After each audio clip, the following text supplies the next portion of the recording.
Resurrection.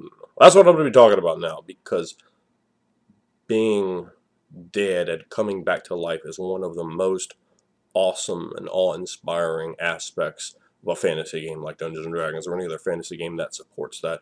I know my man Brady just put out a video, and I'm going to link this up to one of those videos soon. It's a topic I've been planning to discuss for a while, so it seems like an apropos time to delve in to the topic at hand. Now, if you play in a game with a game master, with players, and it's just simply you're down, some time passes, boom, we bring you back up, that is an utter, total, and complete failure on the part of the player involved, on the part of the game master involved. There should be so much selling. There should be so much emphasis. There should be so much passion. The scene should be described in such a tremendous, amazing fashion. Now, first of all, let's think about when you die.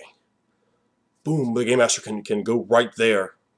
So the comments said, pull you away from the table and go over some of the things, some of the fleeting glimpses and glamps that you acquire, some of what you experience, of what transpires with you and your ascent into the spirit world, into the ether, to become, on the beginning or inroads to becoming a petitioner. Now, the other players, they should have reactions too. Sadness, confusion, anger, loss, the sort of real emotions that real people feel at the loss of those they rely on, people that have watched their back, their friends, now dead before them. Surely that should elicit more than, I think I'll take his sword. No. Bring that sort of passion and emotion from all of us that are watching, all of you that are watching this, have had a loss in your life. You've had someone die. And if you haven't, you will. And it's a very real part of life. It's super real. And in this ephemeral game space in which we create, if you can harness and tap into that core of what we are, our humanity, and to bring more of that concrete paint in to season up the landscape of our fantasy dream world in which we comport our role-playing ideas together, you make your world a lot stronger. You make the foundation much more credible and believable. Your role play. If you can cry on command, a great time to do that is when a character dies. If you can bring that up, and even if you can't actually make the tears come out, you can all act in emotion. Everyone's cried. Everyone knows how to at least act like they're crying to some degree.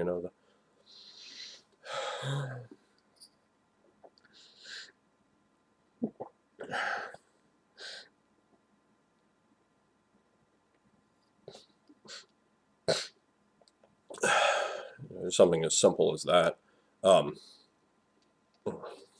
Tears in my eyes now. So, bringing that in pathos, you're really going to drive home that point and give a lot of credentials to that player who's died to show, oh, look, your character meant something to us, a great thing for the game master to do. You infuse and use that theme music, bring in some of those sad songs, Kansas Dust in the Wind, let's see, The Black Parade, My Chemical Romance, that's a great one I've used. And there's so many different songs that you can use to really pull at those heartstrings. Now, when we bring the character over to the temple to get the resurrection spell, really think about it.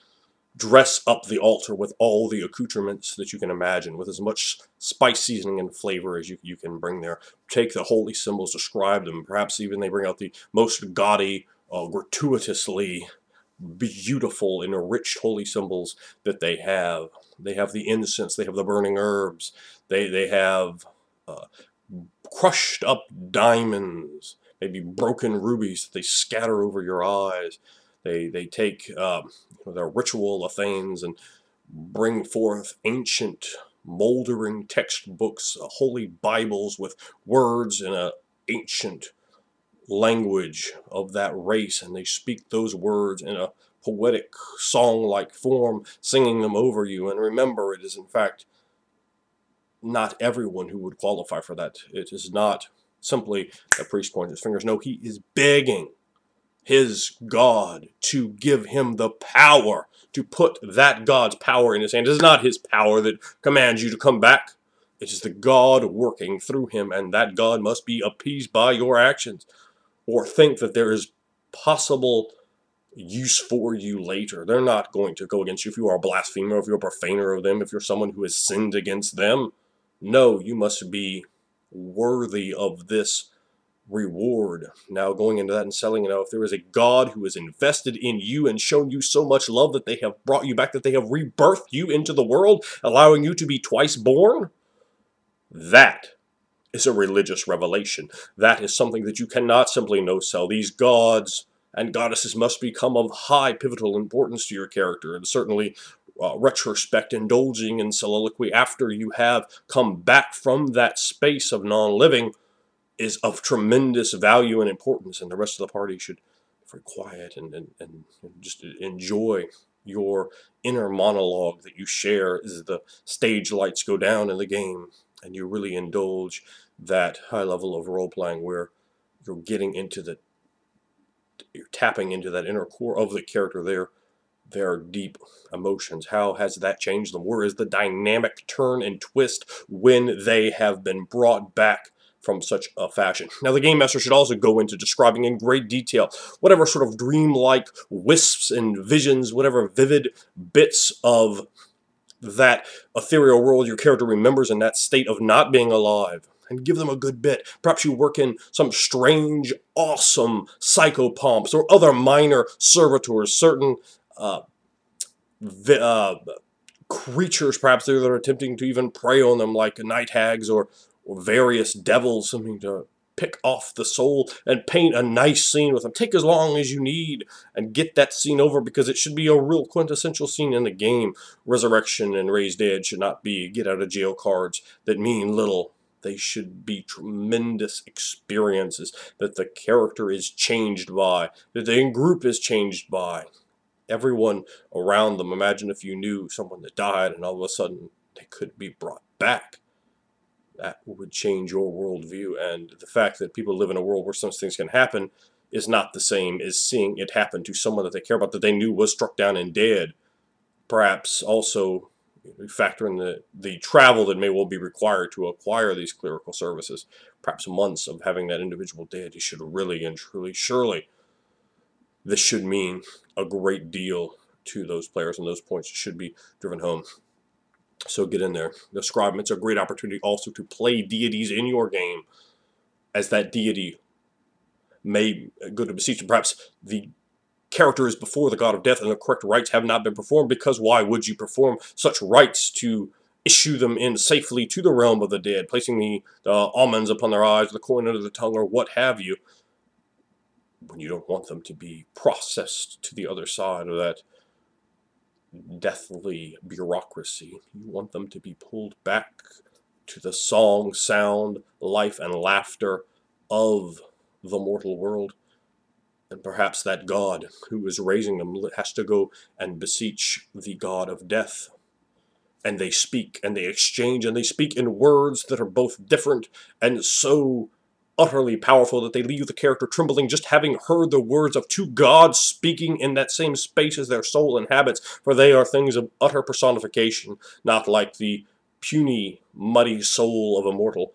And having those memories, those echoes, drawing out, if you really hit it with that passion hard, and you describe the gods, and you really go into the detail of how different they are, and make sure their personalities are angular and precise, and of tremendous personification of the elements of exactly what they embody, of the portfolio, of the aspects they embody in the game, and push that over and allow the character to absorb the information of these this god or gods, as it were, in the scene, and paint it beautifully. Describe the strange, bizarre background in this state somewhere between dream and death, somewhere beyond life. Perhaps you even work in a scenario with things being born and new souls being forged and reincarnated upon a wheel and sent back, and all these very well described. You do really have to go into the intricacies of detail to describe these strange other places, these other planes, and in most games you're not going to have the opportunity to transverse other planes, and here your character very much has. You have gone through a limbo-like ethereal. You have gone into the world of the dead, perhaps even, and in there seeing additional gods, perhaps being called into another god or goddess's realm, and they're seeing their glory and might, their power and their awesomeness, and you must make your gods in such a fashion that they make the players tremble. Never allow players to go, "Oh, there's a god." No, they should this is tremendous. This should be the thing that pops and oh, I remember when you did that, God. Ooh, that was absolutely excellent, and it really is incredibly important to always roleplay your gods well. And the quick, dirty trick to doing that is make them simple, but make them exceptional in their simplicity. Drop them down to maybe 3 points, but make them so overwhelming in those 3 points that the characters are rolled over by them. And you can even stress that more by omissions of other things, omissions of things that would be simple and common sense to a mortal, but they are not to this god. And it's understood because the god has their own ways, and their ways are mighty and beyond the understanding of man. And it should be this way, for if they are simply just people, you miss a vast amount of what you can do with them. They are personifications of universal laws. So describing that in these vivid scenes, and then bringing the character back, thrust forward upon the altar, and then describe with as much passion and much vivid precision as you can the other player characters around, looking over the resurrection, the circle of priests, the musty old tombs, the smell of burning incense, the crushed diamonds that cascade off their face as they attempt to stand, the priest trying to hold them back, you know, the ritual of themes, the various gaudy, massive holy symbols, the color of the special vestments that the priest break out for this high ritual, and then the fact that perhaps even in the priest eyes you could see, oh, you got that one. We rolled the dice. It did work. We were not sure if it would, if you were worthy, but we're glad to have you back. Particularly glad because you apparently are worthy. And then that player themselves should have tremendous self-reflection. And if there's ever a time for religious conversion, it is there, because you have had love shown to you in such a tremendous way that it has brought your body from a pile of nothing to a living being again, and you have been twice born. So there is how resurrection, raise dead spells should be used, as tremendous points, as points only for the worthy, and with as much vivid detail, as much role-playing, as much emotion as you can possibly bring forward in them. And that is the kind of stuff that'll really make a game pop.